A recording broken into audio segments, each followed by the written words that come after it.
Alright, for today's video is pag-uusapan natin itong intersection na to dito sa may Rojas Avenue, corner Quezon Boulevard, corner Rojas segment, Coastal Road Junction to Rojas segment na. So ano kaya ang magiging setup nito? Paano kaya yan? Siyempre ano yan, ito pa lang wala pang mga sasakyan na nanggagaling dito sa may Coastal Road, pero kita niyo yung traffic dito, medyo medyo congested sila. Although hindi naman siya ganun ka-worse ang traffic dito kung i-compare natin doon sa may bandang Bolton Bridge, sa may Sandawa corner, and dyan sa may Philcrest. So yung parte talaga na dyan ay pinaka-traffic, pero dito naman hindi naman the moment na makalusot lang yung mga andito papasok, okay na. Pero may traffic pa din naman siya, pero isipin na lang natin kaya so let's anticipate na lang na bukas by December 15 mag-o-open na kasi to hapon. So ano kaya mangyari? Tingin nyo kaya magkakaroon ng congestion, traffic congestion kaya siya, no? Congested kaya itong lugar? May nasabi naman na hindi naman daw, kasi ang mga hindi na siya magiging traffic, kasi yung mga galing Toril bandang south part of Davao City na supposed to be dadaan sa may Tulip Drive, sa may Ecoland Drive, tapos sa may Ecoland Bus Terminal, and yan nga Bolton Bridge, tapos matatraffic sila within Quezon Boulevard hanggang dito.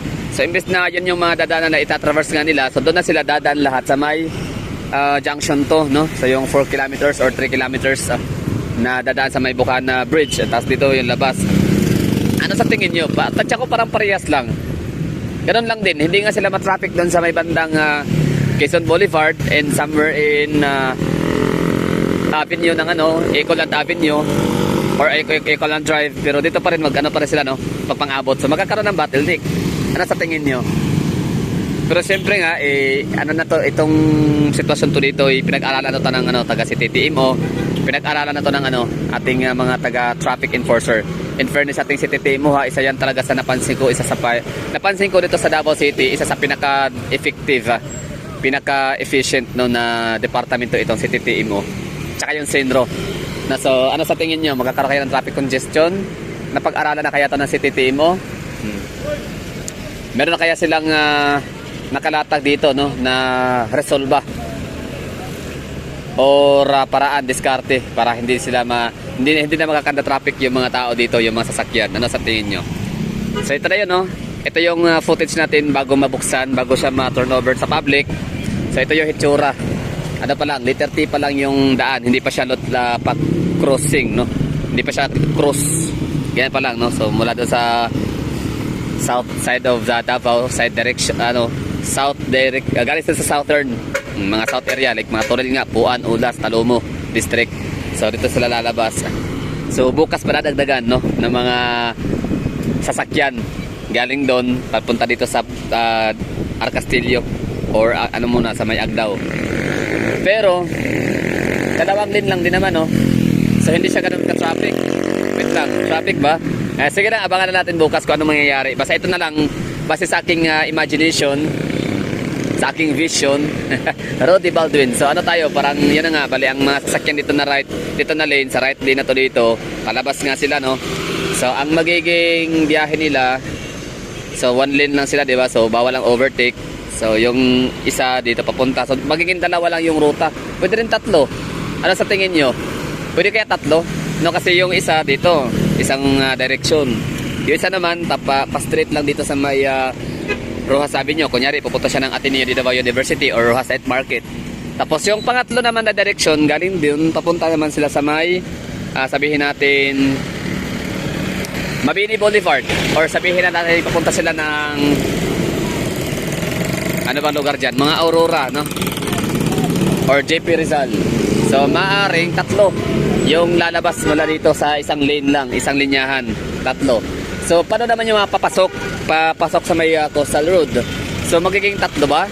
Tama, tatlo. So galing doon, kunyari galing sila sa Aurora or somewhere in Mabini Boulevard, papunta sila sa may papasok sa dito. So isa, galing doon, papunta dito, tapos galing naman dito sa unahan, yung papuntang Toril. So imbis na dadaan sila sa may Quimpo Boulevard or Yan na nga, Quezon Boulevard, Timpo Boulevard. So dito na sa dadaan.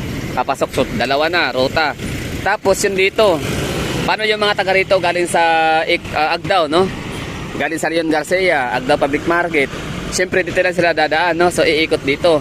So tatlo. So ano sa tingin nyo? Magkakanda gulo-gulo ba? Magkakanda traffic ba? Kasi sa ngayon kasi ang magiging ano dito, ito kasi tatlo lang no? Galing sa Sabite Ecoland, bus terminal. Papasok sila dito sa ano, Rojas Avenue, isa. Tapos galing dito, dalawa, pero din naman sila dadaan dito gawa nung meron naman diyang ikot na, no, shortcut, ganyan. So dalawa. So ano pa, ito, tatlo. May mga ilan dito, ganyan yan. For example, yan, yung maliit na ano yan, showbox kung tawagin nila, pero ano yan transformer yata. Oh, yung transformer na yan, papasok yan dito. So tatlo, no? So tatlo lang. So ngayon magiging 6, siyam pala. Kasi tatlo na direction galing sa loob, palabas. Tatlong direction papasok naman doon, galing sa labasan, papasok. Mag-iisang dibdib ang tatlong ruta. Galing doon sa may Ecoland, galing dito sa Rojas Avenue, and galing dito sa may Agdao. So mag-iisang dibdib sila dyan, mag-iisang linya sila dito papasok. So same din, isang linyahan galing sa loob palabas naman. Magkakaroon ng tatlong ruta nga din, no? Isa, dalawa, and tatlo. O, para na akong CTTM nito, no? Mag-apply kaya ako. So yun yung magiging pattern, no? Tatlo. So magiging 6, madadagdagan ng 6 na direction. So ibig sabihin, isa, dalawa, tatlo, 4. Sa ngayon, no? Ay, sorry, lakas ang ikot ng camera. O, mula doon, pasok dito. Dito, papunta doon. Wala, medyo magkakanda gulo nga. No, tingnan natin kung anong ganap, no? Anong ma-achieve nitong ating Coastal Road segment number 2 or junction to Rojas segment. Kung atin bang hula-hula rito, estimate at yung ating calculation, speculation ay magaganap pa, no? Mangyari ba siya? So, aabangan natin yun bukas. Alas 5 pa naman ng hapon. So, tingnan natin. At Lunes bukas, ha. So, syempre, ano yan, medyo rush or peak hour, no?